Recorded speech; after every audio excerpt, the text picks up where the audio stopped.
Action. Bonjour mesdames et messieurs. Bon, aujourd'hui nous allons faire Non. Anglais. anglais. I'm sorry.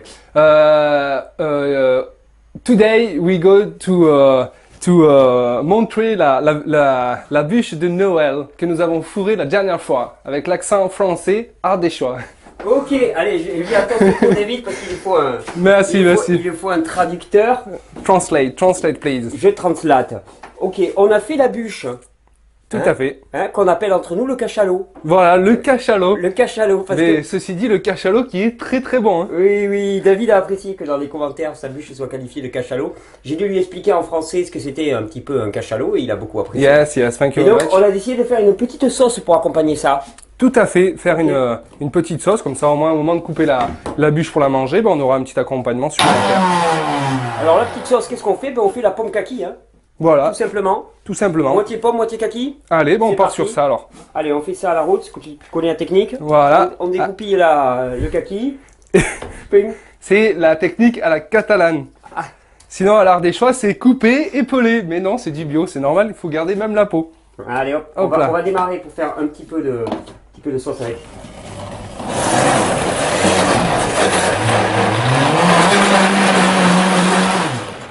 Ok, et maintenant on peut mettre les pommes. Je mets tout. Ouais, moi là j'avais fait moitié kaki, moitié pomme, mais comme on n'a pas mis tous les kakis, je mettrai peut-être pas toutes les pommes, Ouais. mais tu peux... Oh, on va. Encore Un chouïa de plus. Voilà.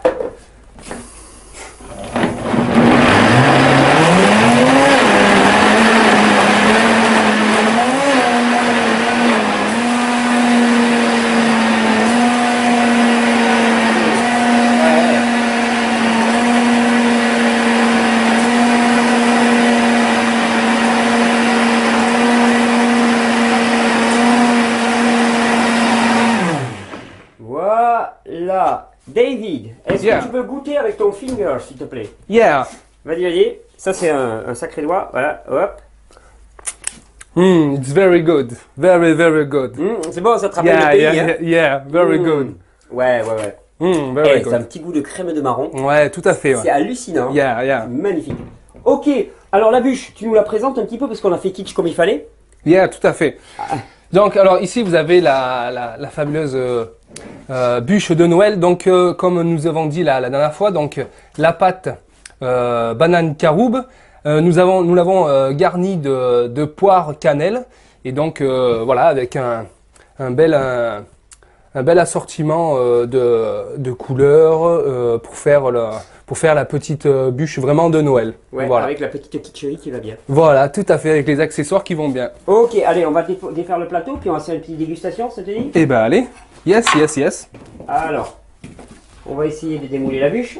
Tu penses qu'on peut la mettre de ce plateau dans l'autre? Oh, je pense.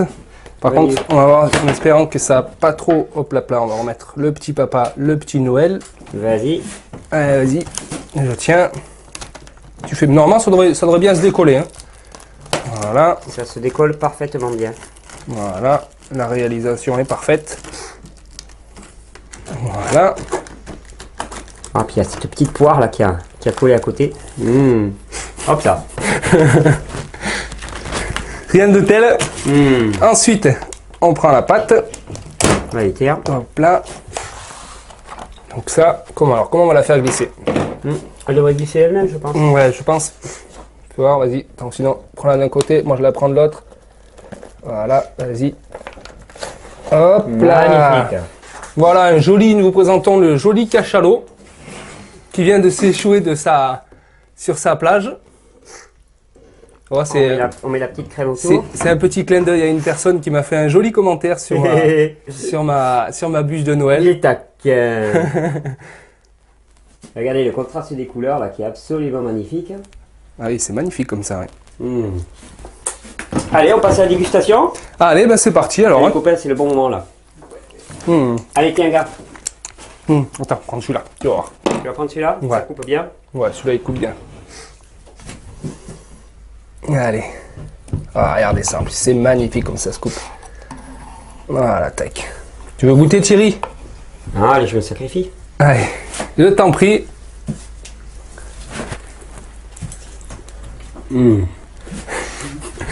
Alors ouais. Ah ouais. Qu'est-ce que ça en dit? Ah, l'autre c'était Edition et celle-là. Hein. Ouais. Hum. Alors, on va la goûter alors. Allez, fais le petit boum. Tu peux aller chercher Maria pour dire qu'il y a la dégustation. Voilà, on prend la poire qui va bien avec. Allez, copains, tiens, viens faire un petit plateau. Ouais.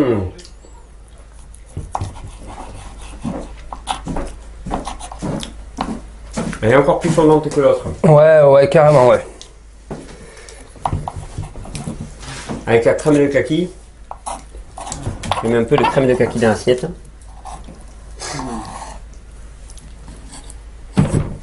Voilà.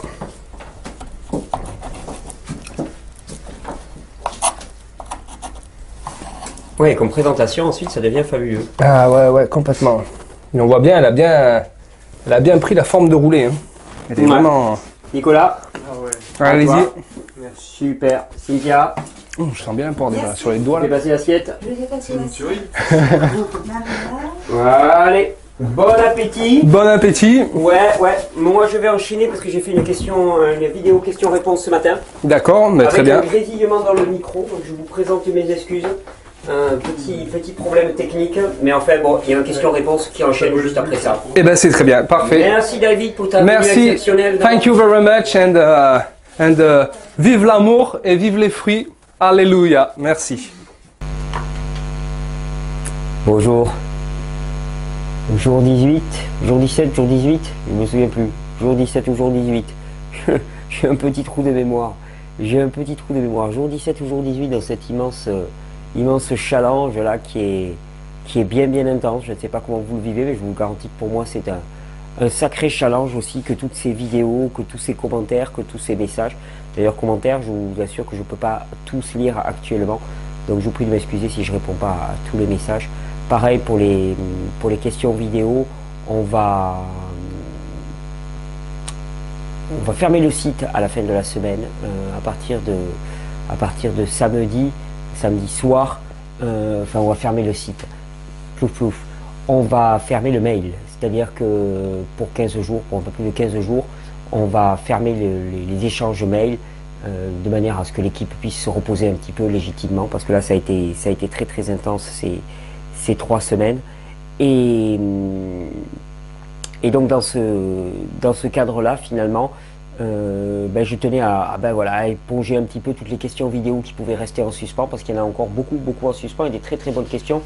Donc j'en ai tiré un maximum ce matin. On va commencer assez rapidement, comme ça va, on va pas perdre de temps dans une introduction fleuve, on se lâchera ensuite.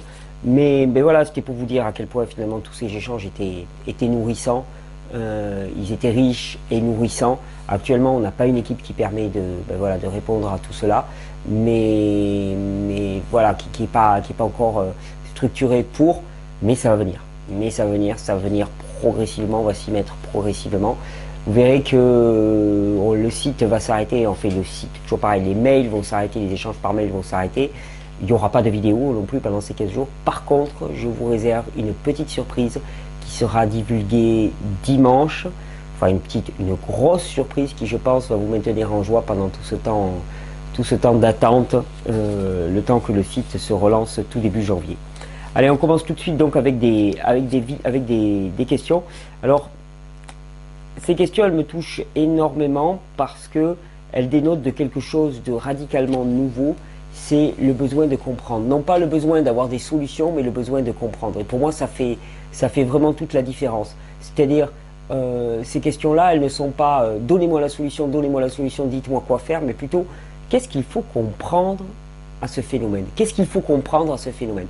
Et c'est là qu'il y a une différence radicale. Et c'est là où on commence à s'affranchir réellement de tous les anciens modèles éducationnels, de tous les anciens modèles même sociétaux, dans lesquels finalement il y a un spécialiste qui donne son avis, qui ne justifie de rien, qui balance son avis comme ça, et puis on n'a qu'à le prendre et on n'a qu'à dire amen. Mais ça se passe plus comme ça. C'est pas les lois de ce monde, c'est pas les lois du nouveau monde qui arrivent, et je suis ravi de le voir en action là, c'est-à-dire des vraies questions pour comprendre ce qui se passe, et non pas des recherches de solutions, uniquement des questions en disant mais voilà, moi j'aimerais bien comprendre, et ensuite j'appliquerai ce qui est juste. Et effectivement, si elle ne nous a pas donné les bons codes, eh bien, on ne peut pas appliquer ce qui est juste. C'est là où c'est profondément fallacieux. Et donc voilà, il est temps de remettre tout ça en place. Et je sais, allez, on est parti pour une introduction fleuve encore, hein, mais je sais que les dernières vidéos dans lesquelles finalement j'étends les domaines de la régénération, au principe, à la question de l'éducation, à la question de la justice, il y a des personnes que ça fait un petit peu... Alors on pourrait parler de régénération du corps, mais alors par contre il ne s'agit surtout pas de toucher à nos structures sociétales. Ah non, mais la justice actuellement telle qu'elle est, il ne faut surtout pas y toucher. Alors moi, toujours pareil, je donne toujours un argument aux gens, parce que c'est très fréquent dans les repas mondains, quand je commence à dire, voilà, la logique du œil pour œil et dent pour dent ne fonctionne pas, on me dit, oui mais la prison, il faut bien faire payer ces gens, il faut bien les faire payer. Alors moi je dis toujours, le jour où tu me prouveras qu'une gifle rend moins violent, à ce moment-là, ok, on sera d'accord avec les prisons. Le jour où tu me prouveras que la prison rend moins violent, je suis ok avec la prison. Parce que le but c'est quoi? C'est de se déchaîner soi-même, donc de nourrir la violence et puis d'en rajouter une bonne petite couche. Ou est-ce que c'est de faire cesser cette spirale de la violence? Dans ce cas-là, ni la gifle ni la prison ne sont une réponse à la violence. Et c'est même les pires des réponses qu'on puisse imaginer. C'est les plus stupides réponses qu'on puisse imaginer. Et donc voilà, régénérer cette notion aussi de justice et de œil pour œil, dent pour dent, c'est bien nécessaire. C'est vraiment bien nécessaire. Et en matière d'éducation, je suis ravi de voir qu'il y a nombre de personnes qui ont repris ça dans les commentaires en fournissant nombre de références. Il y a beaucoup à faire. Et ce que nous croyons valide en termes d'éducation, c'est-à-dire que c'est la normalité au sens de c'est évident qu'il faut aller à l'école, s'enfermer pendant 6 heures à 8 heures par jour dans des classes, assis pendant des cours qui durent 1 heure pour apprendre un certain contenu théorique qui est fortement orienté, c'est pas inéluctable. Et c'est peut-être pas comme ça qu'on construit des individus épanouis. C'est comme ça qu'on construit des individus qui votent pour la prison. Ça, c'est certain que s'il s'agit de répliquer le système tel qu'il est, pas de problème, parce qu'à force de taper, on arrive à rendre carré n'importe quel individu. Mais par contre, s'il s'agit de créer des individus libres, ça va être plus difficile, beaucoup plus difficile avec ce modèle-là. Enfin voilà, c'était des apartés, mais donc oui, on va parler de régénération physique, mais on va parler de toute forme de régénération, parce que ça, c'est de plus en plus mon leitmotiv, régénération, et je vous dis, on ne peut pas s'arrêter au corps. On ne peut absolument pas s'arrêter au corps. Ce serait comme ramener l'humain à son simple corps physique. Mais nous sommes des êtres sociaux, nous sommes des êtres émotionnels, nous sommes des êtres spirituels, nous sommes des êtres physiques, nous sommes des êtres sexuels, nous sommes des êtres alimentaires, nous sommes des... Voilà, on est multifacettes. Et bon, on découpe en tranches pour pouvoir étudier ça, mais en fait, on s'en moque complètement. C'est dans sa globalité qu'on l'étudie. Donc, merci pour toutes vos questions. Merci surtout si elles ne correspondent pas qu'à des questions de physiologie, parce que je me régale à parler du reste. Je prends vraiment un pied, pas possible. Et ça me fait d'autant plus jubiler que je sais que c'est souvent en rupture. Et j'aime me faire secouer et j'aime secouer les croyances des autres. Alors, question de Lorraine. Bonjour Thierry, toute l'équipe. Environ 12 jours que je navigue en terra incognita, 90% cru végétalien. La couleur de mes lèvres s'affadit, pâlit, passant en quelques jours du rose vif au vieux rose délavé, ton sur ton, me donnant des allures cadavériques. Mes règles doivent arriver dans une semaine. Cela peut-il être un signe de détox, de mauvaise oxygénation du sang, de carence alimentaire? Je fais en sorte de ne manger qu'à ma faim, ayant un système digestif lent et en surcharge depuis des années. Mais avec le cru, je dois absorber environ 1000 calories par jour, ce qui est peu, mais je n'ai pas faim.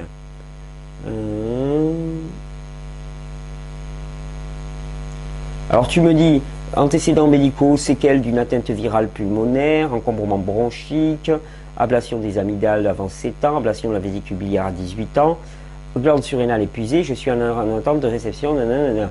Bon, ben écoute, c'est simple, tu as tes lèvres qui deviennent très pâles. Qu'est-ce qu'on pense immédiatement? C'est défaut de vascularisation, c'est pas un problème d'oxygénation.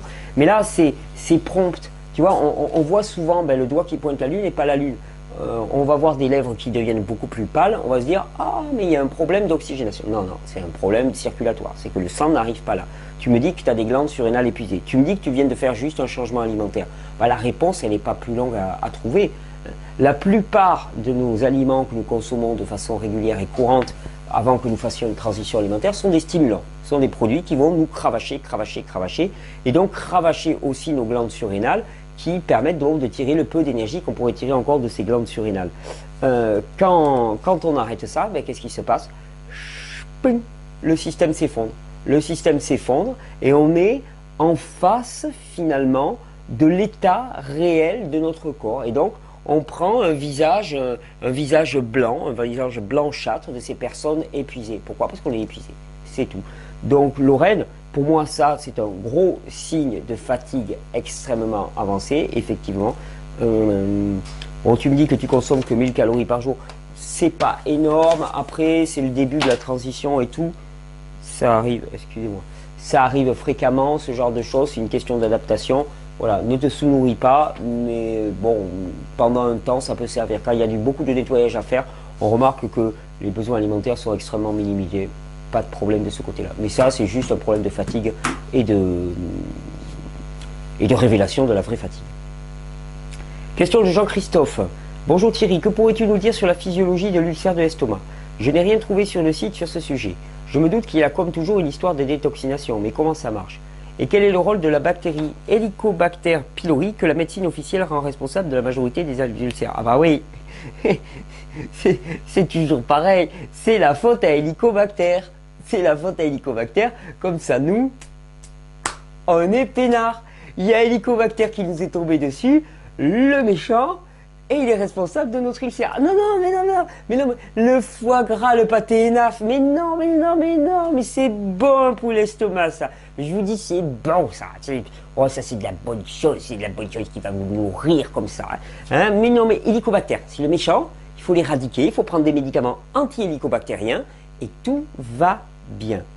Pour me soigner, j'ai besoin de comprendre ce que racontent les médecins conventionnels ne tient pas la route. On est d'accord, les médecines parallèles que j'ai consultées ne m'ont guère plus convaincu.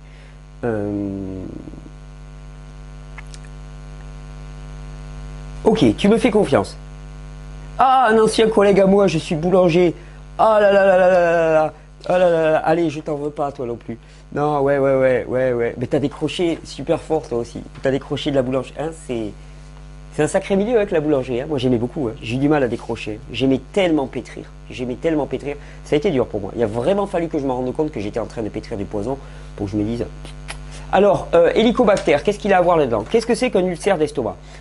Une ulcération, c'est une agression. On est d'accord. Hein. Ulcération, quand quelqu'un même est ulcéré, c'est qu'il est agressé, il est hors de lui. Une ulcération, on peut avoir des ulcères de l'estomac, on peut avoir des ulcères de la peau, on peut avoir des ulcères de différentes muqueuses, mais c'est toujours une agression, une brûlure, une altération de la muqueuse. Altération par quoi? Par les acides, toujours pareil. Helicobacter bactérie n'a strictement rien à voir. On voit Helicobacter bactérie au même endroit, c'est concomitant, et on l'accuse. C'est toujours pareil. C'est un peu comme l'histoire du gars qui passe dans la rue alors qu'il y a un cambriolage dans la bijouterie, puis c'est lui qui est sur qui ça va retomber. C'est à peu près pareil. Helicobacter, il passait par là. Hein. Il y a des conditions propices à la prolifération de Helicobacter, mais il y a surtout une acidité profonde. Alors une acidité, pourquoi? Je l'ai déjà expliqué dans une vidéo, mais je vais recapiter, je vais réexpliquer. Dans notre estomac, on a un acide qu'on appelle l'acide chlorhydrique. C'est normal d'avoir de l'acide chlorhydrique. Il est nécessaire à la digestion des celluloses, des enveloppes cellulosiques et des protéines. Cet acide chlorhydrique, s'il atteint les parois, il va brûler les parois. Donc le corps se retrouve confronté à un problème, à la fois produire de l'acide chlorhydrique et faire en sorte qu'il ne se brûle pas lui-même. Donc au niveau de la paroi de l'estomac, il y a énormément de minéraux qui sont disponibles, de manière à littéralement venir neutraliser l'acide chlorhydrique. En particulier, il y a du sodium.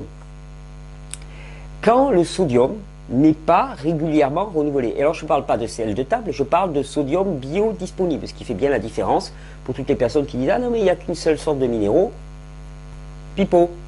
Il y a les minéraux sous forme biodisponible dans la plante et il y a les minéraux sous forme minérale dans le sol. Donc le sel de cuisine, le sel de table, le sel de mer quand il est séché en sont. Eh bien, ce sel-là, ce sodium, sert à neutraliser cet acide chlorhydrique. Sauf que si les apports de sodium ne sont pas suffisants. Pourquoi? Parce qu'il n'y a pas assez de légumes verts particulièrement dans notre alimentation. Et parce qu'il y a hyperproduction d'acide chlorhydrique. Pourquoi? Parce qu'on invite plus souvent Mister Enaf et Mister Foie Gras que Mister Carotte. Donc finalement, on surconsomme des produits animaux, des protéines complexes qui vont demander énormément d'acide chlorhydrique. Cet acide chlorhydrique, eh bien pour le neutraliser, il va falloir du sodium. Les stocks de sodium ne sont pas renouvelés. Il y a un moment où on est en hyposodium au niveau de la paroi de l'estomac. Sauf que le corps ne peut pas le laisser s'attaquer. Donc là, il diminue la quantité d'acide chlorhydrique. Mais ça prend un temps. Ça prend un temps. Donc les gens qui sont en hypoproduction d'acide chlorhydrique, qui ont des digestions lentes, c'est parce qu'ils ont épuisé leur stock minéral. Mais en même temps, ceux qui ont des ulcères au niveau de l'estomac, qu'est-ce que c'est simplement? C'est hyperproduction d'acide chlorhydrique sans avoir la compensation par le stock minéral. Alors pourquoi? Parce que leur ancienne diète était trop riche en produits complexes au niveau des protéines, certainement. Pourquoi? Parce que les apports en minéraux sont nettement insuffisants. Donc Jean-Christophe, oui, parce que quand je parle de protéines complexes, tu sais que le blé, par exemple, en fait partie. Le blé contient une protéine, le gluten en fait partie, mais il y en a beaucoup d'autres, qui sont des protéines extrêmement complexes, des chaînes très très longues, qui sont au moins aussi complexes que les produits animaux à digérer et qui demandent énormément d'acide chlorhydrique.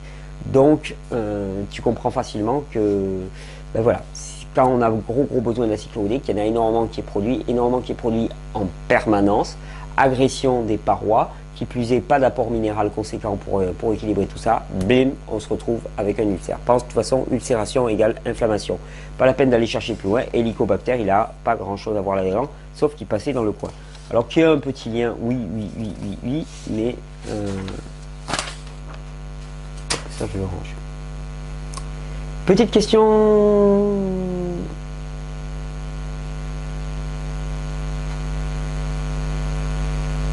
Basma. J'ai repêché ça sur YouTube. C'est quelqu'un qui m'a envoyé ça de YouTube. Bonjour, je découvre depuis peu vos vidéos qui sont très intéressantes. Je voulais vous demander votre aide pour tomber enceinte. Tu veux mon aide pour tomber enceinte? Ouais. Oh bon, on va éviter d'être graveleux. Je n'ai aucun souci apparent avec mon conjoint, j'espère, mais cela fait 4 ans que je n'arrive pas à tomber enceinte. Je viens d'arrêter le gluten depuis 2 semaines, super, je suis dans les grandes lignes et conseils du professeur Joyeux, France Guillain, pour le dérivatif, la mastication, le miam aux fruits. Ouais, le miam aux fruits, j'appelle ça du gloubi-boulga, mais bon, à chacun son truc. Hein. Mais mélanger du sucre, de l'huile et des choses comme ça, au petit matin, je pense que France Guillain, elle a eu des meilleurs conseils que ça, hein, le bien dérivatif. Quand on a des difficultés pour tomber enceinte, c'est simplement que le milieu intérieur de l'utérus, il n'est pas propice au développement d'un fœtus. Et pourquoi est-ce qu'il n'y est pas propice? Parce qu'il est extrêmement acide, parce que le contenu est extrêmement acide. Donc il faut aller voir les intestins directement, état des intestins, parce que les intestins jouxtent l'utérus. S'il y a la toxicité au niveau des intestins, ça se traduit par une toxicité au niveau de l'utérus. En pratique, la plupart des femmes qui sont lancées dans un gros programme de nettoyage intestinal, qui plus est, qui ont bien balayé tout ça, donc avec du psyllium, balai intestinal, voilà, tu connais toute la kyrielle si tu regardes ces vidéos, tout le programme de nettoyage intestinal. Ensuite, il y a le mélange féminine qui permet de bien détoxiner au niveau de l'utérus et de l'utérus. Oula, et des gonades. Eh, j'ai un trou là. Bon, bah au niveau de l'utérus, tout bête, excusez-moi, j'ai un trou, je sais pas ce qui se passe, j'ai un gros trou, là il y a une erreur de transmission là, qui permet de vraiment bien nettoyer l'utérus, oui, toute la sphère vaginale et toute la sphère glandulaire à ce niveau-là. Et bien à ce moment-là, effectivement, tu as une belle amélioration de la fécondité. La fécondité, tu sais, c'est juste une question de qualité de semence, donc l'homme ou la femme. Si ton mari a un spermogramme qui est à peu près ok, et après c'est une question de milieu d'accueil, parce que ton enfant, ton sperme et ton ovule, eh ben, il va falloir voir où est-ce qu'ils vont se rejoindre. Et le problème, c'est que dans l'utérus, la plupart du temps, c'est complètement inapproprié. Il ne faut pas aller chercher plus loin. Faut pas aller chercher plus loin. D'ailleurs, tiens, on parle d'odeur, on parle de problèmes vaginaux. Béatrice, bonjour, je vois odeur vaginale en gros titre. J'aimerais savoir comment me nettoyer de l'intérieur pour mettre fin aux odeurs vaginales de poisson et avoir meilleure mine, s'il vous plaît. Alors, odeur vaginale de poisson. s'il y a des odeurs vaginales, c'est qu'il y a une prolifération de champignons. S'il y a une prolifération de champignons dans le vagin, c'est qu'il y en a aussi dans tous les intestins. On appelle ça des candidoses, on appelle ça des proliférations fongiques. Pourquoi? C'est parce qu'il y a énormément de déchets. Il n'y a pas de prolifération de champignons sur un organisme sain. Quand j'étais en train de donner mon cours à Paris, j'ai reçu un petit message de l'ami qui me disait voilà, il n'y a pas de développement de cancer dans des tissus sains. Il faut arrêter avec ça. Le cancer, ça ne tombe pas du ciel. Et bien pareil, il n'y a pas de prolifération de champignons quand il n'y a pas des milieux dans lesquels il y a prolifération, putréfaction, fermentation. Donc il n'y a fermentation que s'il y a du dépôt et du déchet. Au niveau de la sphère vaginale, c'est la plupart du temps c'est au niveau des intestins et ça va toucher aussi par rebond la sphère vaginale. Qu'est-ce qu'il faut y faire? Alors on peut agir directement sur la sphère vaginale, on peut se faire des distillations d'huile de ricin avec une poire vaginale. On peut reminéraliser cette zone aussi en faisant des distillations de Quinton par exemple. Mais la meilleure des techniques pour moi, c'est d'abord de commencer à assainir son régime alimentaire, donc revenir aux conditions normales et physiologiques de l'espèce, fruits et légumes, n'en déplaise, parce que c'est notre régime alimentaire normal. Et une fois ceci fait, excusez-moi, je regarde mon nez, oh, ça va, j'ai encore du temps. Et une fois ceci fait, de se lancer dans un programme de nettoyage massif des intestins, de la sphère vaginale. Donc là aussi, le mélange féminine peut être très très favorable. Instillation d'huile de ricin, cataplasme d'huile de ricin par l'extérieur pour nettoyer tout ça. Vous n'imaginez pas à quel point l'acide ricinoléique peut avoir une action très favorable pour booster le système immunitaire et les leucocytes pour venir faire ce nettoyage. Et petit à petit, comme ça, progresser vers un état de santé. Tu me parles d'avoir meilleure mine, ça c'est typiquement signe d'une candidose, c'est-à-dire d'un engorgement. Quand on dit candidose, on dit ah ben j'ai une candidose. Mais quand on dit candidose, on peut dire je suis constipé. C'est la même chose. J'ai une candidose, ça veut dire j'ai un gros dépôt de matière inappropriée le long des parois de l'intestin. Voilà ce que ça veut dire, j'ai une candidose. Je suis encrouté de l'intérieur. Dès lors, tous les échanges, on va avoir à la fois phénomène de candidose, d'allergie, allergie multiple, allergie croisée, congestion de la lymphe caractérisée et dégénérescence des organes. Tout ça, c'est exactement la même chose. On met des tas de mots et c'est exactement la même chose. J'adore quand vous mettez des titres sur les questions, comme ça me permet de voir tout de suite à quoi on va s'attendre. Sigmoïdite diverticulaire. Bonjour, j'ai 42 ans. C'est une question de Stéphane. J'ai fait une grosse crise due à des douleurs au ventre. J'ai fait une échographie. Je suis actuellement traité pour des douleurs pour un épicissement pariétal sigmoïdien associé à de nombreux diverticules. Je suis allé voir un gastro-entérologue qui m'a prescrit des antibiotiques.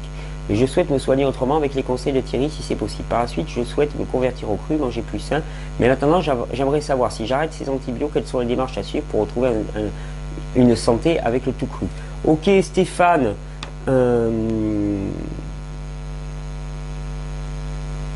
tu as un épicissement pariétal sigmoïdien. En fait, tu as ton sigmoïde qui est complètement bouché, hein, avec de nombreux diverticules. Les diverticules étant ces petites poches qui se forment, dans le côlon particulièrement. Alors, pourquoi est-ce qu'elles se forment? Pour deux raisons. Premièrement, parce que la paroi du côlon est extrêmement affinée, blessée, affaiblie. Pourquoi? Parce qu'il y a déminéralisation complète. À force de véhiculer des acides dans le côlon, parce que ce que l'on mange est acidifiant, à force de véhiculer des acides, qu'est-ce qui se passe? Eh bien, la paroi, elle se fait grignoter par les acides. Et il y a des trous qui se forment, et il y a des petites poches qui se forment. Dans ces poches, il y a des dépôts qui viennent se former. Ce n'est plus balayé par le balayage intestinal normal. Et donc, il y a énormément de matière en putréfaction qui s'accumule là-dedans et qui ne sort pas. Qui ne sort littéralement pas. Tapez diverticules, vous allez voir à quel point c'est ragoûtant. Vous allez voir ces petites poches que l'on a. Eh bien, là-dedans, il y a dans ces petits trous, là, dans ces petites cavités, il y a de la matière qui s'y met, et puis qui putréfie, puis ça s'enflamme. Ça s'enflamme, pourquoi? Quand c'est enflammé, ça veut dire juste qu'il y a une réaction de nettoyage exceptionnelle qui se passe à ce niveau-là. Si tu consommes des antibiotiques, qu'est-ce qui va se passer? Imagine, tu as un diverticule qui est plein de MERDE, hein, cette MERDE, excuse-moi, mais on parle cash, tous les deux, Stéphane. Cette MERDE, eh bien, le corps lance tout un processus qu'on appelle le processus inflammatoire, dilatation des vaisseaux, arrivée de beaucoup plus de globules blancs, histoire de venir nettoyer tout ça. Et nous, qu'est-ce qu'on fait? On balance des antibiotiques qui vont flinguer la flore intestinale, qui vont empêcher cette réaction-là, de manière à ce que ça soit de plus en plus cradingue dans des diverticules. C'est juste aberrant. C'est pas que ça soit une mauvaise solution de prendre des antibiotiques. C'est juste l'inverse de ce qu'il faut faire. C'est ça va peut-être paraître arrogant, mais c'est juste complètement stupide de prendre des antibiotiques. Dans ce cas-là, c'est juste complètement stupide. Et on me dit, oui, mais si la réaction, elle s'emballe. Oui, mais de toute façon, c'est déjà complètement pourri et en fermentation. Il n'y a qu'une solution, c'est nettoyer, nettoyer tout ça. Si j'étais dans ton cas, qu'est-ce que je ferais? Je me lancerais dans un nettoyage massif des intestins. Premièrement, j'arrêterai les apports nocifs, c'est-à-dire que je me mettrai rapidement une bonne cure de jus. Une bonne cure de jus avec du psyllium et de l'eau, de manière à continuer un balayage intestinal. Une bonne cure de jus pour vraiment alcaliniser, apporter des matériaux alcalins. Et là, tu vas voir, tu vas éliminer, tu vas déféquer énormément, tu vas évacuer énormément par les selles, tu prends pas mal de psyllium pour entraîner tout ça. Ça va commencer à bien dégager. Si tu veux maîtriser l'inflammation, moi je mettrai un peu de curcuma dans les jus pour calmer tout ça. Non, tenez, d'ailleurs, hop là, j'y pense. Pas de curcuma, ouais, du curcuma dans les jus, mais je pense à un truc. J'ai reçu tous les nouveaux mélanges là, on a des super mélanges. Je vais en profiter pour vous les montrer un petit peu quand même. Ouais, et il y en a un qui s'appelle Immunovie. J'y tenais beaucoup. C'est un mélange de curcuma, de gingembre et de poivre. Dans un cas comme le tien, par exemple, quand tu as vraiment une réaction inflammatoire, quand on a une réaction inflammatoire qui s'emballe, ce mélange-là, il est vraiment idéal. Parce que finalement, il apporte curcuma, gingembre et poivre noir, qui les trois fonctionnent en synergie pour réguler l'inflammation et surtout booster le système immunitaire. C'est-à-dire que ce n'est pas comme les antibiotiques qui coupent toute réaction, qui empêchent quoi que ce soit. Là, ce que ça fait, ça calme le phénomène inflammatoire et ça répond directement en venant nettoyer. Ce mélange, la Immunovie, en plus, il est délicieux au goût. Il dépote, il est chaud en poivre, chaud en curcuma. Vous pouvez même l'utiliser pour le mettre dans les salades. Et c'est quelque chose, moi, que j'utiliserai, mais même au quotidien, quoi. Au quotidien, tellement notre alimentation, elle est privée de principes actifs. Moi, au quotidien, j'utiliserai Immunovie. J'en profite. Donc, attends, je termine ta question, puis après, j'en profite pour les montrer. Donc, voilà. Moi, je me ferai grosse cure de jus ou de fruits. Alors, de fruits doux, banane, par exemple. Je me ferai une monodiète de banane. OK. Si tu veux éviter le traitement. Monodiète de banane, 15 jours, 3 semaines de banane. Avec du psyllium en quantité pour entraîner tout ça. Ou alors des jus verts. Pour l'alcalinisation, ça serait très bien. Si tu fais une monodiète de banane, fais-la très mûre, ta monodiète de banane. Moi, je ferai jus vert, ça me parle beaucoup plus. Et tu vas voir que ton inflammation, elle va diminuer. Je prendrai ce mélange Immunovie, je prendrai du balai intestinal pour commencer à nettoyer tout ça. Et tu vas voir que ça va dégager rapidement. Donc j'en profite, je vous montre les mélanges parce qu'il y en a quelques-uns qui sont arrivés que j'attendais avec grande joie. Ce mélange-là, hop là, Inflestin, je l'attendais pour toutes les personnes qui me disaient ouais voilà le balai intestinal il est un peu trop puissant pour moi, bien que je pense que personne n'est trop enflammé pour utiliser le balai intestinal, il y a juste des doses. Mais voilà, il y a des personnes qui disaient voilà moi, rectocolite aiguë, maladie de Crohn, tous ces phénomènes inflammatoires. Inflestin, qui est vraiment un mélange, ben vous voyez, il n'y a pas de secret, Boswellia, curcuma, guimauve, mauve, orme rouge et salicaire. Boswellia, plante majeure anti-inflammatoire du tube digestif. C'est un mélange vraiment qui vise à régénérer la muqueuse intestinale, à la nettoyer aussi, mais c'est pour ça que moi je l'utiliserai toujours conjointement au balai intestinal et à la désenflammer, à limiter cet état inflammatoire permanent de la muqueuse intestinale. Tout cela en étant en conjonction avec un régime physiologique. Mais bon, voilà, celui-là, l'Inflestin, je l'attendais beaucoup. Immunovie, Inflestin. Il y en a un aussi qui était très attendu, c'est... je ne l'ai pas là. C'est le Thyrovie. Le Thyrovie, il est sorti il y a quelques... Ouais, je ne l'ai pas là. Il a oublié de me l'envoyer, le copain. Mais le Thyrovie, pour la thyroïde aussi, pour régénérer la thyroïde, extraordinaire. Il y en a un autre, moi, qui me plaît bien aussi, c'est le casse-pierre. Casse-pierre, alors là, celui-là, on l'a directement prévu pour tout ce qu'on appelle les calculs rénaux. Et si j'en parle, c'est parce que je l'ai utilisé, ce mélange, très longtemps, à partir de bruyère et de chien-dent avec la sabline et la pariétaire. Et je l'ai utilisé très longtemps pour les copains. Et puis là, on s'est dit, bon, ben voilà, il faut en faire un mélange. Toutes les personnes qui sont dans ce cas-là vont vraiment en profiter. Ensuite, il y a le fameux mélange Puripo aussi, très bon pour la détoxination. On avait le mélange bronche et poumon qui est majeur pour détoxiner tout ce qui est la sphère pulmonaire. On avait le balai intestinal, on avait rein et rate. Il nous manquait Puripo pour toutes les personnes, le syndrome de Daniel, là, à qui ça ça démange. Pourquoi? Parce que ça sort pas par les reins, ça sort pas par les intestins, ça sort pas par les bronches et ça démange au niveau de la peau. Brossage à sec de la peau, ok. Puripo aussi va être une aide. Ben pareil, tester et qui marche très très bien. Il y en a un autre aussi. Oh, il y en a plusieurs autres. 3.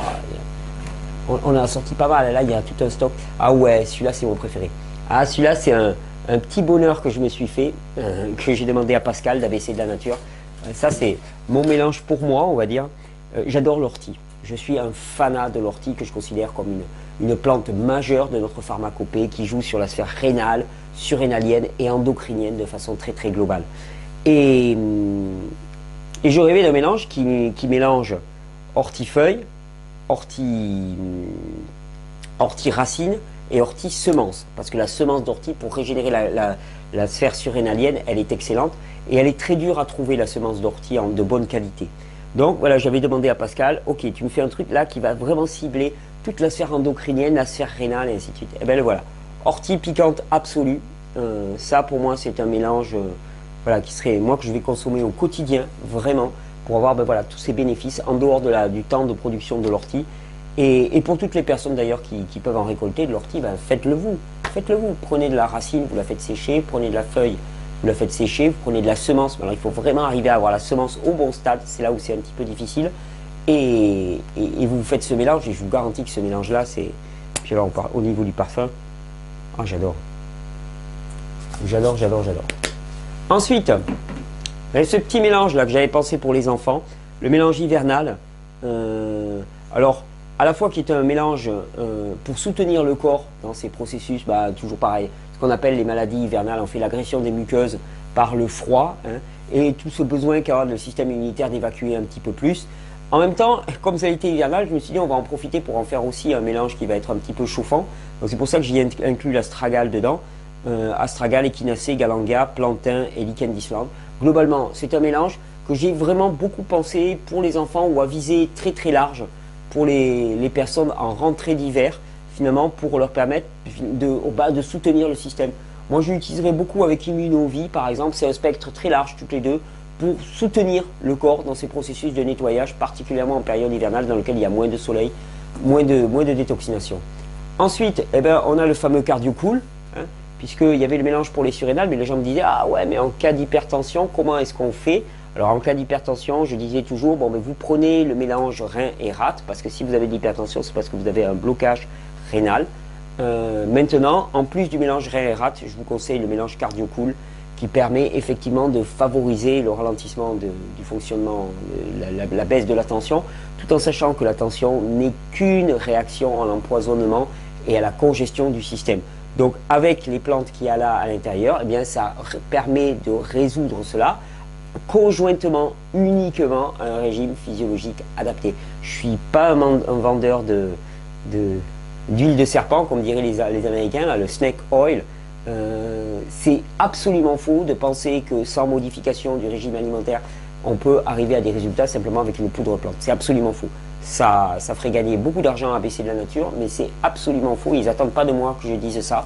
Ces poudres de plantes sont une aide majeure et manifeste à condition qu'on ait mis en place les réformes nécessaires préalablement. Et d'ailleurs, pour toutes ces plantes-là, il y a une personne que je salue fort, il y a Claudine, qui continue, je crois, à chercher un hébergement sur Paris. Claudine Toussaint, qui lit ses commentaires. Donc vous pouvez écrire si vous avez un logement à proposer pour 2-3 mois, elle cherche un logement. Et Claudine qui fait un travail extraordinaire pour l'association, je ne le salue jamais assez, et bénévole et bienveillant et ainsi de suite, et qui est en train de rédiger un véritable petit e-book, on le fait à deux, là, tous les deux, pour présenter toutes les plantes médicinales, leurs propriétés, les principes actifs et ainsi de suite. Vous allez pouvoir vous y référer, je pense, dès le début janvier. Donc ce sera fabuleux. Et donc là, le CardioCool, tous les problèmes d'hypertension, avec le mélange rein et conjointement à la réforme du régime alimentaire. Et pareil, un mélange Sérénitum, donc là, lui qui est pensé, alors ouais, pour les noms, on fait ce qu'on peut, c'est la nomenclature. Moi j'aime bien le Puripo, bon, le CardioCool c'est pas mal aussi. Après, il y en a d'autres. Caspière, il est excellent. Il y en a un que j'aimerais bien renommer, là, c'est celui qui s'appelle Afro Plus, qui est bien utilisé, que nombre d'entre vous aiment beaucoup, qui est un mélange voilà, qui soutient la tonicité sexuelle conjointement à une régénération surrénalienne. Et celui-là, on avait pensé l'appeler Grimpon Rideau. Mais bon, ça n'a pas été acté, mais s'il y en a beaucoup qui aiment ça, vous pouvez les mettre dans les commentaires. Moi, j'aimerais bien le rappeler Grimpon Rideau, je trouverais ça sympa. Et donc, le mélange Séronitum, globalement, c'est quelque chose qui va jouer sur la sphère émotionnelle et psychique un petit peu pour calmer un petit peu le petit vélo qu'on a dans la tête. C'est un très bon mélange pour les personnes qui ont du mal à s'endormir, en sachant toutefois que la plupart du temps, les problèmes d'endormissement sont des problèmes digestifs. Mais le Séronitum va venir par-dessus tout ça. Après le nettoyage digestif, il va venir pour assainir un petit peu tout ça et permettre une meilleure régulation émotionnelle. Je l'ai beaucoup utilisé aussi pour les personnes qui ont du mal pour les voyages, avant un examen, qui ont des émotions qui remontent à fleur de peau très très vite, comme béquille, on va dire, en attendant finalement que la régénération intestinale porte ses fruits. Là, le Séronitum, il fait un très très très bel effet. C'est pas un sédatif, il ne vous rend pas complètement mou. Par contre, il régule les fluctuations d'humeur, crise de panique, angoisse, et agoraphobie, et ainsi de suite. Top niveau, top niveau. Je crois qu'il n'y en avait pas d'autres. Hein. Non, je sais qu'ils étaient bien attendus. On refera une vidéo complète sur tous les mélanges, mais maintenant il commence à y en avoir tant. Il y en a 21. C'est génial. Là, je crois qu'on commence à avoir à peu près ma batterie rêvée, ma petite mallette rêvée de mélange. Là, je crois que je commence à avoir à peu près tout. Il me manque à faire. Je vais faire une formule de plus pour la lymphe, je pense. Une formule un peu plus agressif pour ceux qui veulent encore taper un peu plus. Je crois que je vais refaire un balai intestinal 2 encore plus puissant pour tirer encore plus fort pour ceux-là aussi qui veulent. Donc il y aura le 1 et le 2, lymphe 1 et 2. Mais à part ça, je crois qu'on est pas mal au niveau des mélanges. Allez, on enchaîne avec une question de Céline. Donc voilà, c'est une grande joie. Si vous saviez, pour moi, c'est magnifique cette histoire parce que ça a commencé il y a à peine un an avec ABC de la nature. J'ai envoyé tous mes mails, j'ai essayé de trouver des gens qui produisent des plantes de qualité. Et waouh, à un an, on arrive à une batterie de 21 mélanges de plantes qui sont d'une efficacité redoutable. Franchement, chapeau. Et en plus, on est en train de penser pour l'avenir, pour trouver des moyens pour diminuer le coût et tout. Enfin voilà, on est vraiment dans la même démarche. J'adore cette aventure. Spondylarthrite ankylosante, question de Céline. Une amie est atteinte de cette maladie, elle a 20 ans. Waouh, 20 ans. Voilà, 20 ans, ça c'est pas normal. Est-ce que vous croyez que c'est normal? Est-ce que vous croyez qu'il n'y a pas eu un mensonge quelque part pour qu'à 20 ans on se retrouve avec une spondylarthrite ankylosante? La spondylarthrite ankylosante, c'est la maladie des petits vieux, comme on dit. Et même pour les petits vieux, c'est pas du tout une maladie, mais c'est parce qu'on a considéré comme inéluctable la déminéralisation. Spondylarthrite ankylosante. Je souhaiterais avoir votre avis sur cette maladie, si vous pensez qu'un régime cru pourrait être une solution, sinon une aide. Elle n'est pas du tout sensibilisée à l'alimentation vivante, mais si une vidéo et des témoignages pouvaient l'aider, ça serait merveilleux. Spondylarthrite ankylosante, qu'est-ce que c'est? C'est juste de la hypercalcification au niveau global, au niveau de son corps. Pourquoi? Parce qu'il y a hyperacidité et elle neutralise ça avec les minéraux qu'elle est en train de pomper de son corps. Donc, spondylarthrite ankylosante, c'est à la fois acidose et dépôt calcique au niveau des os. Ça, c'est typiquement ce qu'on appelle une maladie de civilisation, parce que notre civilisation, elle est dégénérée. Ouais, je suis désolé. Notre civilisation est dégénérée dans ses valeurs pour en arriver à une situation pareille à 20 ans. Si ça, c'est pas un constat d'échec et de non-viabilité. Et ouais, bien sûr qu'elle aura gagné un régime cru. Un régime surtout qui fait la part belle au jus de légumes. Moi, je dirais, si tu dois lui apporter quelque chose, apporte-lui les jus de légumes. Tu lui offres un extracteur de jus pour la Noël et tu lui introduis au jus de légumes. Déjà, elle va avoir une sacrée différence. Et une fois qu'elle sera attrapée à ça, une fois qu'elle sera attrapée avec ça, je pense qu'elle comprendra. Parce que, tu sais, il nous faut des exemples, des témoignages et ainsi de suite. Le meilleur témoignage, c'est soi-même.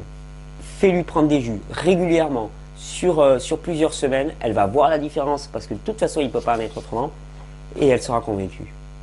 Acide urique, question de Joël. Je souhaiterais savoir si vous avez une préparation pour combattre l'acide urique. Ouais, j'ai un excellent mélange. Il s'appelle pas de viande.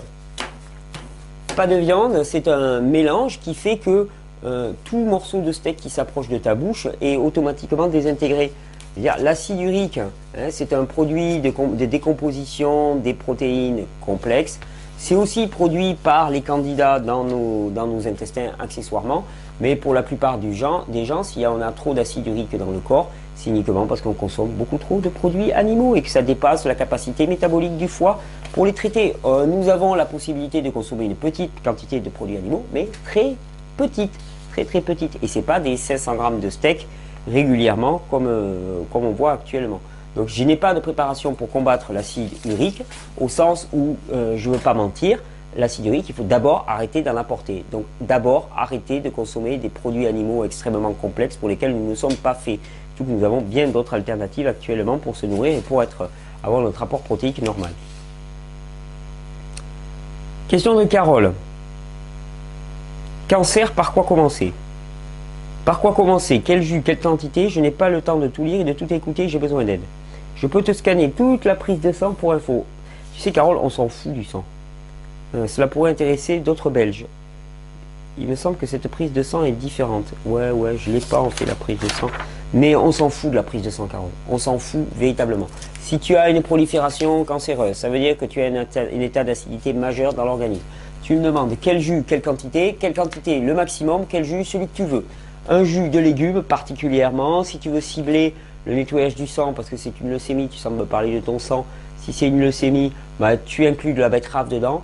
Mais un pomme, carotte, betterave, épinard par exemple, tu prends ces quatre-là, tu te mets à boire ça. Tu te mets à boire ça le matin, tu te mets à boire ça le midi, tu te mets à boire ça le soir et tu n'en décroches pas. Tu n'en décroches pas, tu te fais que celui-là, tu as un bon juiceur, tu rentres un cajot de pomme, un cajot de carotte, un cajot de betterave, un cajot d'épinard et tu ne calcules pas et tu te lances là-dedans. Tu te lances à fond en favorisant aussi la sortie des matières avec des mélanges de plantes. Je pense que ça pourrait vraiment te soutenir, mais il ne faut pas calculer. On nous a persuadé que c'était compliqué. C'est pas compliqué, c'est archi simple. C'est archi simple et simplement il s'agit de s'y mettre. Et plus ça nous paraît compliqué, plus on réfléchit, plus on gamberge, plus la boîte à peau elle se dit oui mais quelle quantité, dans quel protocole, est-ce qu'il faut prendre un verre maintenant et un verre après? C'est compliqué, mais c'est compliqué tout ça, mais c'est compliqué. Mais c'est pas compliqué d'être en bonne santé, c'est pas compliqué d'être vivant. C'est extrêmement compliqué d'être en mauvaise santé, c'est extrêmement compliqué d'être souffrant, sauf qu'on a créé une culture du compliqué et on y arrive fort bien. Mais aller bien, c'est pas compliqué. Il suffit juste de revenir en conditions normales, physiologiques de fonctionnement. Juste ça. Ça paraît obsessif, mais j'ai rien d'autre à dire. J'ai rien d'autre à vous servir comme soupe. Rien d'autre que ça. C'est revenir aux conditions normales pour lesquelles l'individu était fait. Des légumes et des fruits. Des légumes et des fruits. Quel jus? Des jus de légumes et de fruits. Il n'y a pas d'importance. Des jus de légumes et de fruits. Tu varies pas? Pas d'importance. Aucune importance. Carotte, betterave, pomme. Épinard, là tu cibles un petit peu toutes les serres, tu nettoies le sang, tu nettoies le foie qui va être mise à rude épreuve. On parlait du foie, tu vois, au niveau des plantes, moi je prendrais du diacol pour soutenir le foie, balai intestinal, rein, enfin voilà, je chargerai au niveau des plantes pour nettoyer au niveau des émonctoires. Au moins rein, lymphe, balai intestinal, diacol et pancréas, histoire de bien nettoyer tout ça. Mais avant tout, j'irai à fond sur les jus. Question de Pauline. Mon petit frère de 11 ans a été diagnostiqué avec un TDAH. Qu'est-ce que c'est que ça?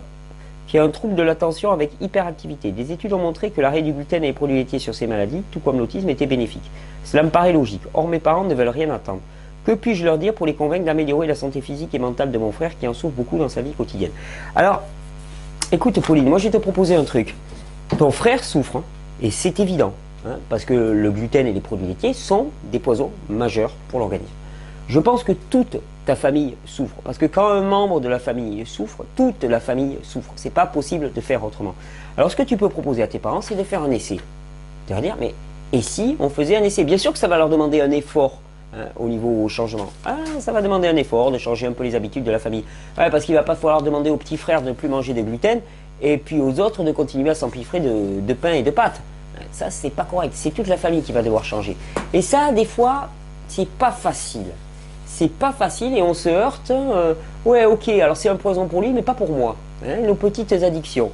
D'ailleurs, tout le monde va y gagner. Tout le monde va y gagner certainement énormément.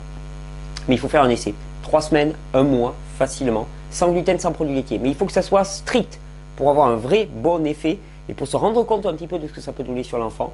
Mais quand tes parents vont voir ce que ça va faire sur ton petit frère, il n'y a pas besoin d'argumentaire, ils vont être convaincus. Donc, un mois sans gluten et sans produits laitiers, pour toute la famille, sans exception. Une expérience, rien de plus, une expérience. Voilà un petit peu ce que tu peux leur dire. Après,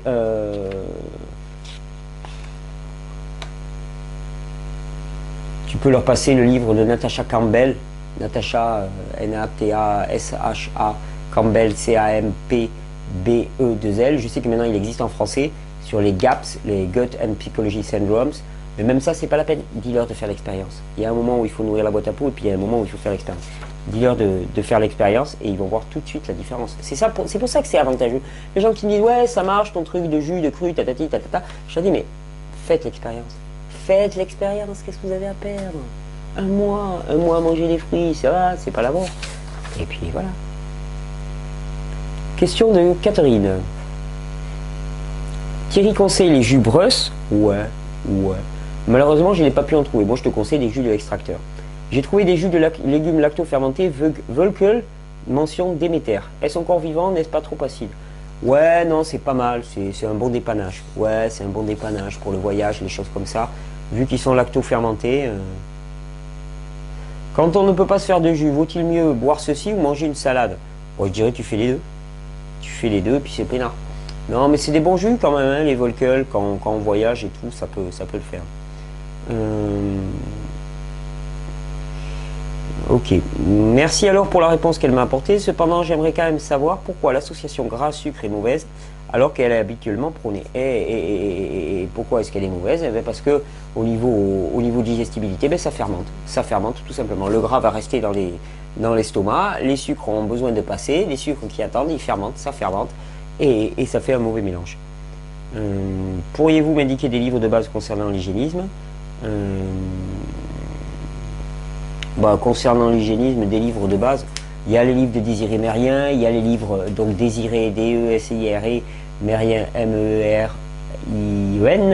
il y a surtout les livres d'Albert Shelton, Shelton S-H-E-L-T-O-N, il y a les livres d'Arnold Ehret, E-H-R-E-T, il y a, puis après il y a des tas de livres en anglais si tu lis l'anglais. Il y a mon formateur Robert Morse, M-O-R-S-E, qui a un livre extraordinaire. Pas grand chose, mais Shelton, Ehret, Kuhn, enfin après, écoute, commence avec ça. Paul Carton en France, extraordinaire.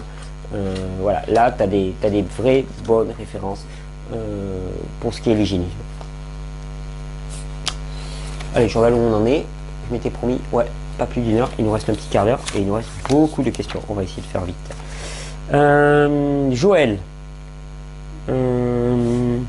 Ok, tu nous transmets une lettre de Jean-Marc Dupuis qui s'appelle Santé, Nature, Innovation.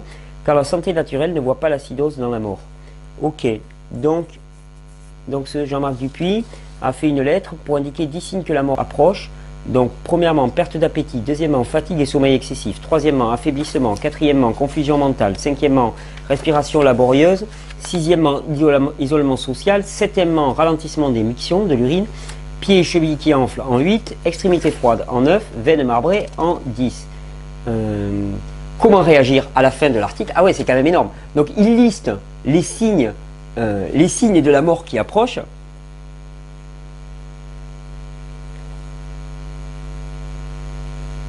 La mort autrefois omniprésente, c'est énorme ce truc. La mort autrefois omniprésente, c'est un pied pas possible, merci Joël. La mort autrefois omniprésente est toujours cachée. Elle est loin à l'époque où l'on veillait les morts chez soi. Donc ce cher Jean-Marc Dupuis nous indique comment reconnaître la mort qui arrive. Donc c'est les signes que je vous ai dit. Perte d'appétit, fatigue et sommeil excessif, affaiblissement, confusion mentale, respiration laborieuse, isolement social, ralentissement d'émission, pieds et chevilles qui enflent, extrémités froides, veines marbrées. Et donc à la fin il y a cette phrase qui est sibylline. Comment réagir? 2 points. Alors on s'attend à une bonne nouvelle quand même. 2 points, il n'y a rien de particulier à faire. C'est énorme, c'est juste énorme. Si c'était un gag, ça me ferait rire, mais c'est juste énorme.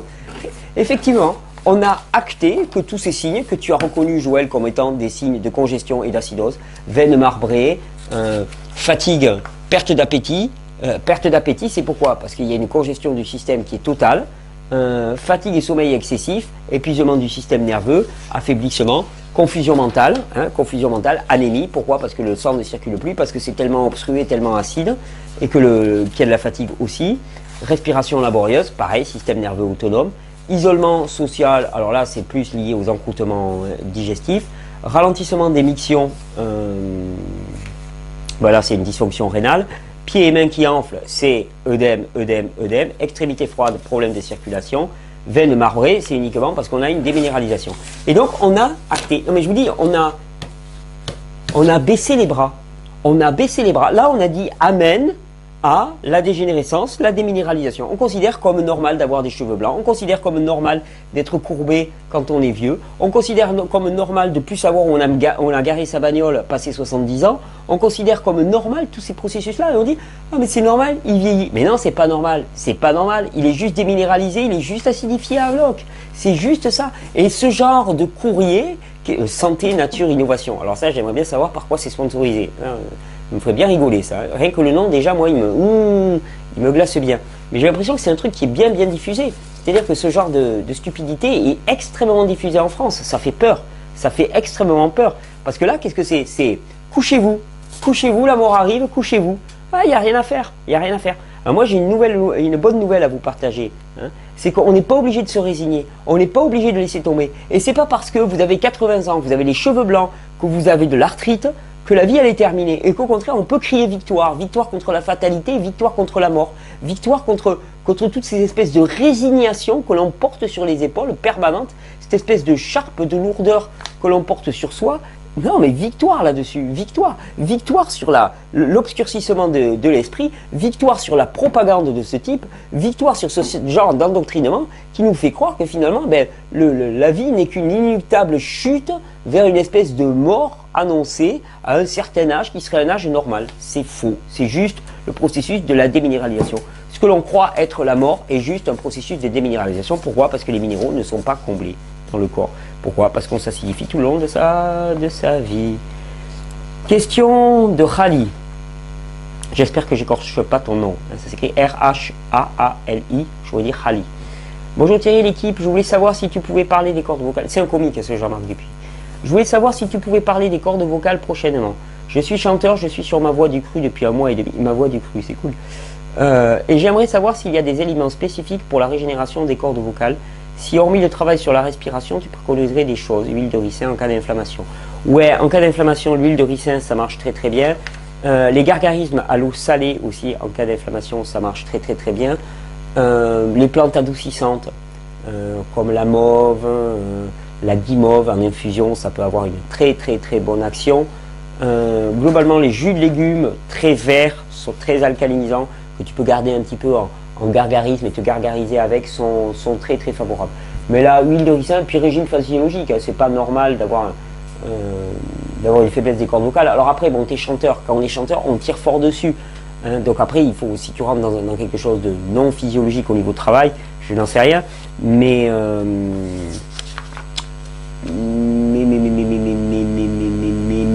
pour les cordes vocales, ouais, ricin et reminéralisation globale, rien de plus à te dire, Khali. Et merci pour ton message. Merci pour ton message. Je le reçois là.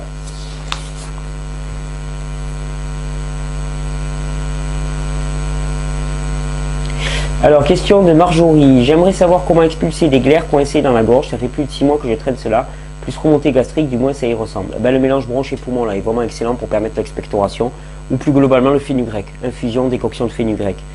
Je suis novice et j'aimerais avoir des conseils pour débutantes. Je vais m'acheter en début d'année un extracteur de jus.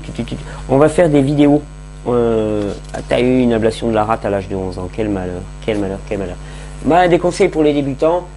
Prends le programme là, prends les programmes de ces 3 semaines et commence au programme numéro 1, puis après le programme numéro 2, et ça tu peux te le faire sur l'année pour tout le monde. Et là vous avez vraiment un programme de début qui est vraiment pas mal du tout, moi je trouve. Comme ça on monte étape après étape, c'est pas mal du tout.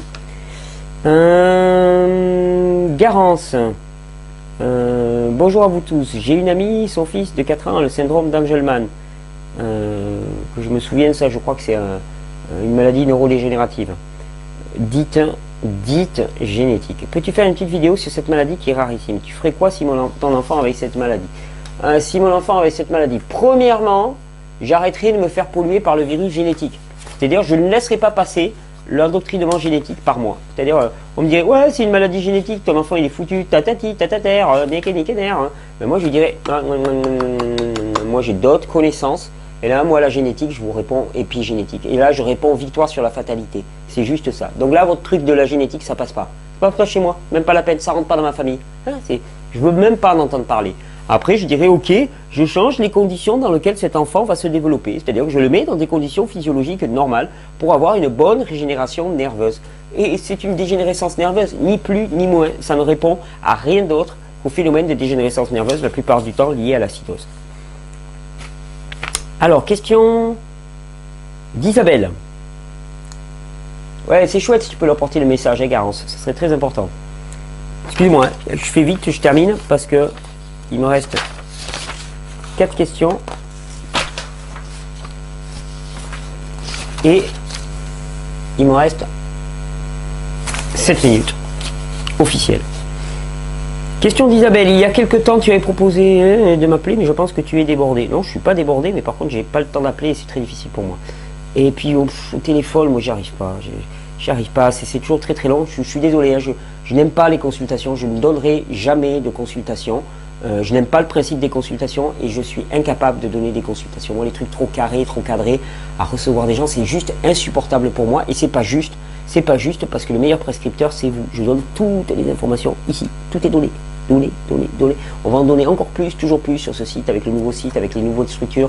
Le question-réponse que fait, les questions physiologiques qui est en train de répondre, qui est en train de garnir l'or, le petit onglet, la question, toutes vos questions physiologiques, il est de plus en plus riche. Allez-y et renseignez-vous. Pourrais-tu néanmoins m'aider pour un problème qui me bouffe la vie? Je manque de vitamine D. Mon stock est quasiment épuisé. Je ne suis plus qu'à 5 au lieu de 30 mini.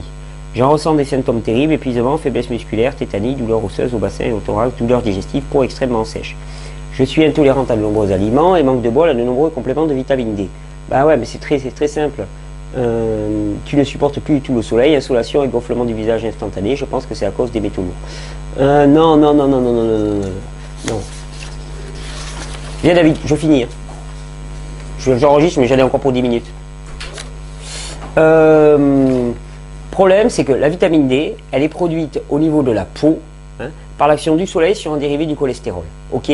Si tu prends le soleil convenablement, hein, du cholestérol, ton foie, il doit en produire. Si ce n'est pas le cas, il faut un petit peu booster ton foie. Si ton foie produit à peu près assez de cholestérol, qu'est-ce que c'est? Les pommes réservées. Wow, à boule. Ravitaillement en vol.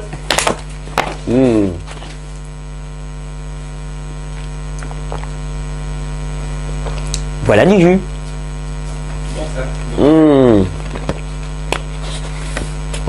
Pomme, raisin, vanille. Ouais.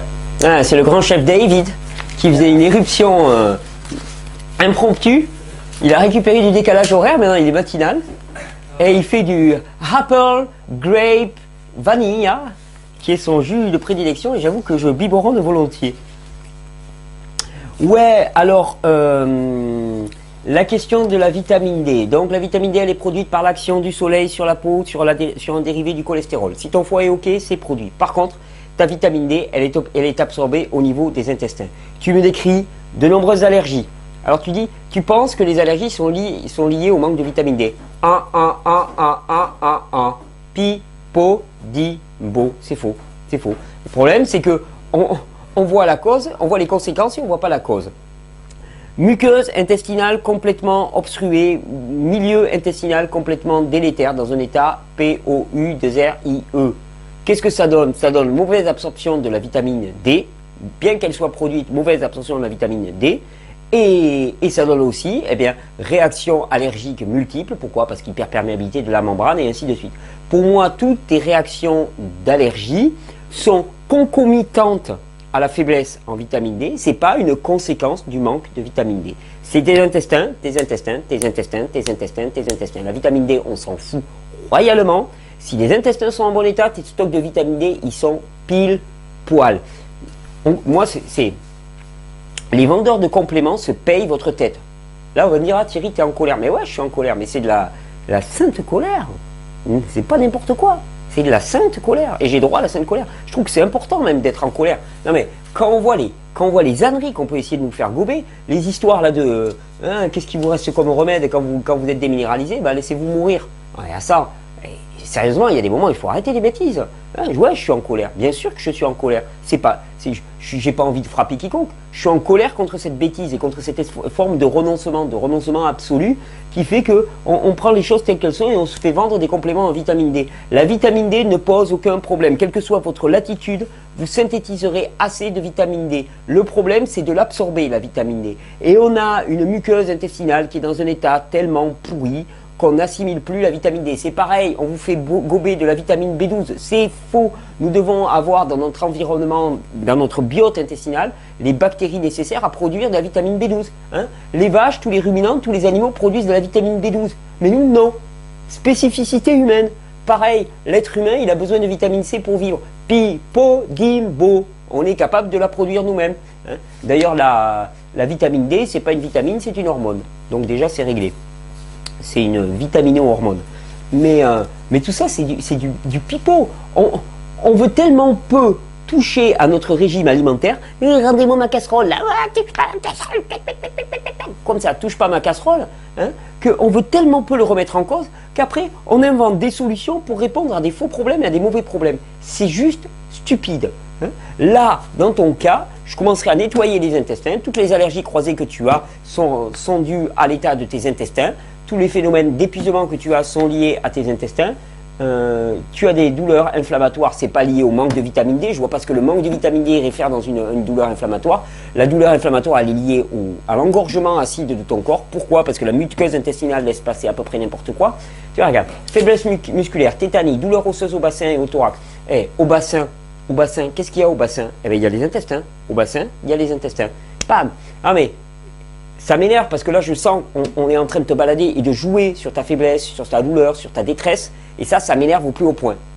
Ton manque de vitamine D, il n'est pas lié à une carence en vitamine D. Ça ne sert à rien d'en rajouter. Et tu vois que de toute façon, ça ne sert à rien. Il s'agit de nettoyer tes intestins. Je m'excuse, mais comme dirait l'autre. Allez, question de Tanguy. Voilà Isabelle. Bon, en tout cas, je pense que là, tu as eu la bonne dose.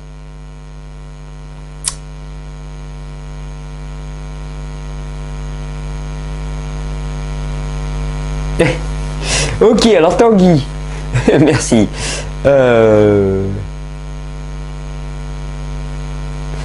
Bon, tu t'excuses de me poser des questions, c'est tout de même pas de ma faute si vos réponses sont intéressantes. Donc d'abord, avant tout, un gros grand pas gras, merci à Thierry, merci pour la bise à Howard Zinn, un grand monsieur. Nous avons donc 6 ans en commun déjà. Ouais, Howard Zinn, un immense monsieur. Je l'ai découvert avec l'autre trublion de Mermet là, et je suis tombé dans Howard Zinn, j'ai adoré. Puis alors j'avais vu son interview qu'il avait fait Mermet, non seulement un excellent historien, écrivain, humaniste, mais voilà quoi, globalement un bonhomme, mais sur le plan humain, c'est du lourd, c'est du lourd. Là on parle vraiment de trempe et de bonhomme et d'humanisme. Pas du chaud doudou à 2 balles, mais vraiment quelqu'un qui pense l'homme et qui pense un meilleur pour l'homme. Alors la question du jour parle des ados. Elliot, 15 ans, s'est jeté dans le cru avec l'enthousiasme de son âge, top niveau. Depuis septembre, notre rencontre avec vous, il s'empiffre de fruits plus encore que ses parents. Top niveau. Son frère et sa sœur. Parmi les questions qui reviennent souvent, il y a celle-ci. Papa, faut-il que je mange de la merde jusqu'à 18 ans pour atteindre ma taille? Elliot, 1m69, maman 1m70, papa 1m86. Puis redevenir le singe que je suis. Ah, c'est la joyeuse, votre famille. Eh Tanguy, je veux bien venir pour les fêtes de Noël. Tu finis? Elles arrivent quand les recettes avec celle de la bûche et des crêpes? Et la recette, elle arrive, elle est arrivée hier. Elle est arrivée hier. On a craqué sur le déshydrateur avant la ristourne. Super. Tanguy, je veux bien venir à Noël. Alors, faut-il que je mange de la merde jusqu'à 18 ans pour atteindre ma taille, puis redevenir le singe que je suis? Non, absolument pas. Absolument pas.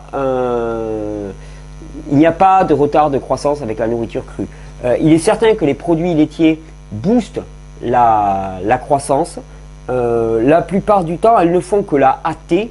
Elles ne font pas grandir plus que nécessaire, mais elles ne font que la hâter. Pourquoi? Parce que tu as un stock d'hormones d'un seul coup qui arrive, avec toutes les hormones des animaux dont tu bois le lait, mais il n'y a pas de retard de croissance. Donc Elliot, il peut s'empiffrer de fruits, Je dirais même qu'il va construire une musculature et une ossature qui va être bien plus costaude que ce qu'il aurait construit normalement, puisqu'il va avoir une reminéralisation plus. C'est génial. En d'autres termes, Elliot qui mange 4 à 5 fruits le matin, pareil le soir, refuse les pâtes à la cantine le seul jour où il y va, il est génial. Boit des jus, avale des salades, ne consomme plus de viande ou très peu depuis 2 mois, se questionne par rapport à sa taille. Nous trouvons des réponses, avez-vous des idées de réponses qui nous auraient échappé? C'est-à-dire que tu te trouves trop petit, Elliot, tu as 15 ans, tu fais 1m70 et tu te trouves trop petit. Ouais, alors déjà, c'est pas parce que tu as une maman qui fait 1m70 et un papa qui fait 1m86 que tu dois te situer exactement à 1m78. Hein. C'est pas la moyenne, c'est pas comme ça que ça se fait. Hein. On prend pas ton papa, ton maman, on coupe en deux et puis tu te retrouves au milieu. Non, c'est les questions de croissance, là, elles me dépassent complètement. Mais non, ça se passe pas comme ça. Alors peut-être qu'à 1m70, tu es à ta taille normale. Et puis tant mieux, parce que être trop grand, ça sert strictement à rien, je te dirais. Toi qui veux être un singe, franchement, les singes trop grands, ça grimpe pas dans les arbres. Donc moi personnellement, si je pouvais être un peu plus petit, ça me plairait bien. Je suis 1m75, j'aimerais bien souvent être un tout petit peu plus petit. Ça permet de se faufiler partout, ça permet d'être beaucoup plus rapide, parce qu'on a le centre de gravité qui est placé beaucoup moins haut. Moi j'adore. Donc ouais, la taille n'a strictement rien à voir avec le régime alimentaire. On peut hâter la prise par un boost hormonal avec les produits laitiers, ça oui.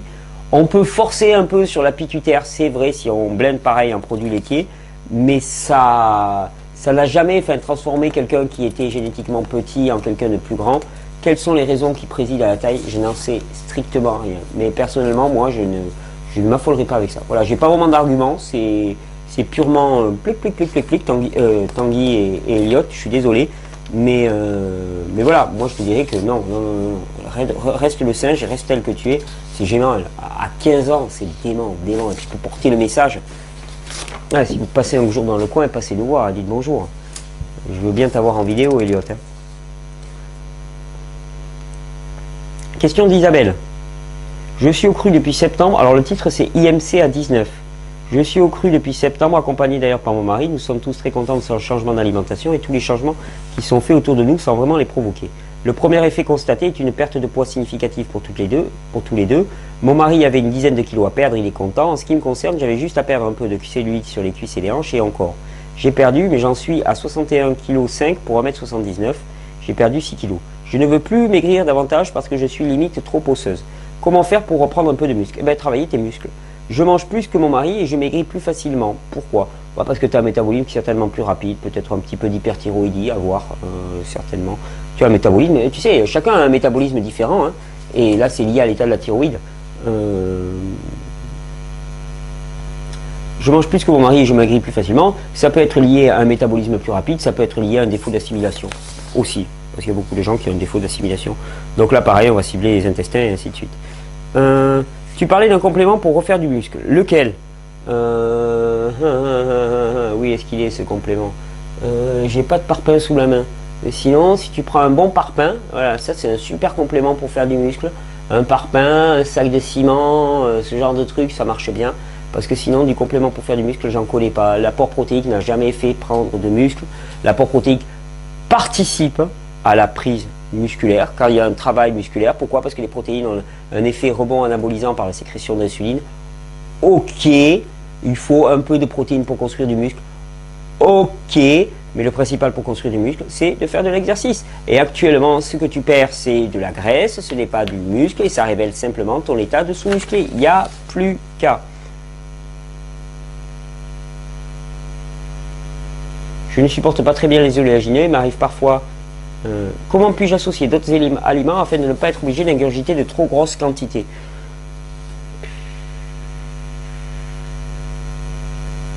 Je sais pas, je connais pas ton régime. Il m'arrive d'ajouter du pain de sarrasin ou une tranche de jambon parfois pour compléter, mais je sens que ça ne va pas, je suis un peu perdu, je ne trouve pas mon équilibre pour stabiliser mon poids.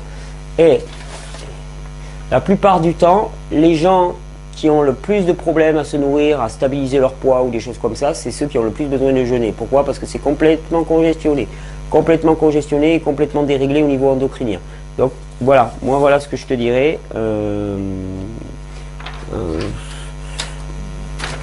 En tout cas, si tu veux faire du muscle, il faut pousser de la fonte, il faut faire des efforts, il faut bouger un petit peu. J'ai rien d'autre à dire. Et si tu veux avoir un peu l'effet anabolisant, il faut manger. Il faut manger des fruits. Tu manges des fruits, tu prends un peu de spiruline qui va booster un peu ta production d'insuline. Et puis voilà, et puis c'est réglé, hein. Faut pas aller chercher beaucoup plus loin. Bonjour, je m'appelle Marie, j'ai 24 ans, j'ai beaucoup de mal à supporter une rupture amoureuse qui s'avère être la première. Je suis resté 5 ans avec cette personne et que ça soit avec lui ou les gens qui m'entourent en général, je m'investis beaucoup émotionnellement parlant, d'où ma grande déception aujourd'hui. Je pense être très sensible au gluten et produits laitiers, ça fait maintenant 8 mois que je n'en mange plus au quotidien, seulement pendant mes craquages qui se répètent trop souvent à mon goût, bien souvent tous les 4 ou 5 jours d'alimentation crue ou saine. J'aurais aimé en savoir un peu plus sur les conséquences de l'alimentation, le gluten particulièrement sur le psychisme. Dépression, le gluten est un neurotoxique majeur. Car je suis vraiment dans un état dépressif à cause de ma rupture et certains soirs j'en viens à avoir des pensées suicidaires. Et le gluten y est pour beaucoup. C'est juste pas normal. C'est juste pas normal d'avoir une rupture amoureuse et d'en être au bord du suicide. C'est juste pas normal.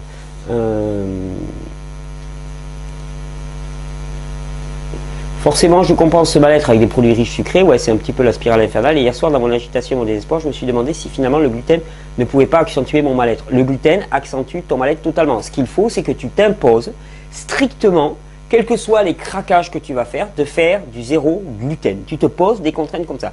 Zéro gluten, zéro produit laitier.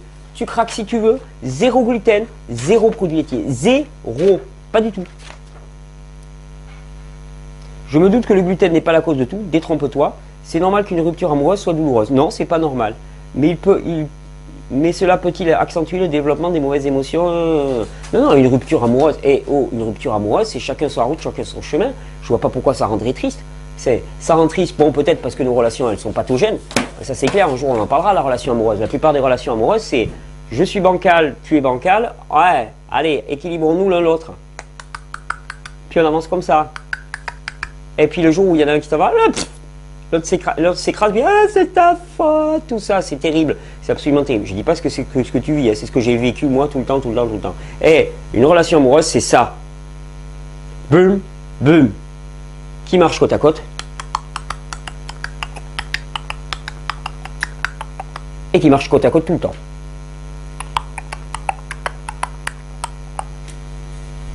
Parce qu'il n'y a pas de raison qu'il y ait une rupture amoureuse. Quand on aime quelqu'un, je ne vois pas pourquoi on devrait cesser de l'aimer. C'est parce que c'est comme ça, et donc que la relation n'est pas une relation d'amour, mais une relation de dépendance, qu'il y a ensuite de la haine qui surgit. Si la relation c'est une relation amoureuse, je ne vois pas pourquoi le simple fait de vivre sous le même toit et d'avoir une relation sexuelle avec quelqu'un, ou de ne plus vivre sous le même toit et de ne plus avoir de relation sexuelle, changerait quelque chose à l'amour qu'on éprouve pour cette personne. Ça, moi, ça me dépasse. Hein. Pourquoi est-ce qu'il faudrait se déchirer, se haïr suite après? Non, parce que ce n'était pas une relation amoureuse. Je suis désolé. Toute relation amoureuse est une relation amoureuse à vie.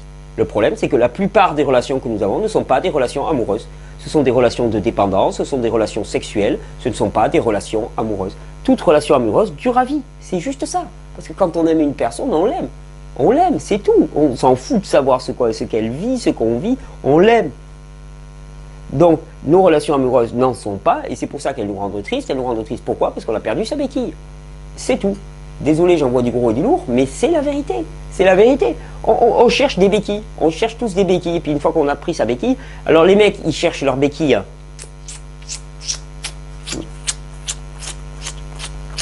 Maman. Les femmes, elles cherchent leurs béquilles petit enfant. Il leur faut un petit enfant là pour materner et ainsi de suite. Et puis un mâle. Alors, il faut à la fois que le mec il soit un petit enfant, parce que ça va bien, comme ça il est docile, et puis que ça soit Tarzan. Voilà, c'est ça. Hein, alors, on se fait son petit numéro à deux, là, petit psychodrame mutuel, on se met un bandou dans les cheveux et on joue à rang, quoi. Non mais, faut arrêter, la plupart des relations de couple ne sont pas des relations amoureuses, ce sont des relations de codépendance. On trinque à la même bouteille, la bouteille de la désespérance, la bouteille de l'affaiblissement et de la dégénérescence physique. C'est juste ça la relation. Bon, ben il est temps de régénérer ça aussi. Il y a du pain sur la planche et on est bientôt à Noël. Vous pouvez commander une belle relation. Et je ne dis pas que la relation actuelle, elle n'est pas à régénérer. Toute relation peut être régénérée. Une relation de dépendance peut devenir une superbe relation amoureuse. Mais il s'agit de mettre autre chose dedans. Il s'agit de mettre autre chose. Et pour mettre autre chose, qu'est-ce qu'il faut faire? Eh bien, il faut être deux comme ça et il faut mutuellement prendre la décision de faire. Et c'est là où c'est génial d'être à deux. c'est là où c'est génial. Parce que moi, si je dois me redresser, que je suis penché sur ce mur, si je peux m'appuyer sur un mur, hop, pour me relever, ben ça c'est génial. Et si on est à deux et que ces deux-là, eh bien, ils peuvent se pousser la main l'un sur l'autre pour s'aider à se redresser. Là, c'est super fort d'être en couple. Donc, on peut être deux béquilles l'un pour l'autre et avoir un argument massif pour la régénération. C'est génial, c'est le bon moment. Oui, mais il faut que tous les deux remontent parce que s'il n'y en a qu'un, ça marche pas. T'as l'un qui reste bancal, t'as l'autre qui se relève, paf, celui-là il va tomber, il va lui en vouloir. Il faut que les deux se relèvent. Ça, dans un couple, il faut que les deux se relèvent ensemble. Et on n'est pas à la Saint-Valentin, mais on aurait pu faire une vidéo. On fera une vidéo spéciale Saint-Valentin. Je regarde où on en est. Ah, oh là là, on a dépassé. Je vais me faire engueuler. On fera une vidéo spéciale Saint-Valentin. On était le jour 17 ou le jour 18. C'est une joyeuse, belle journée. Il y a les oiseaux qui nous attendent au dehors. Regardez ça. Tout un monde à aller planter. Tout un monde à aller appréhender.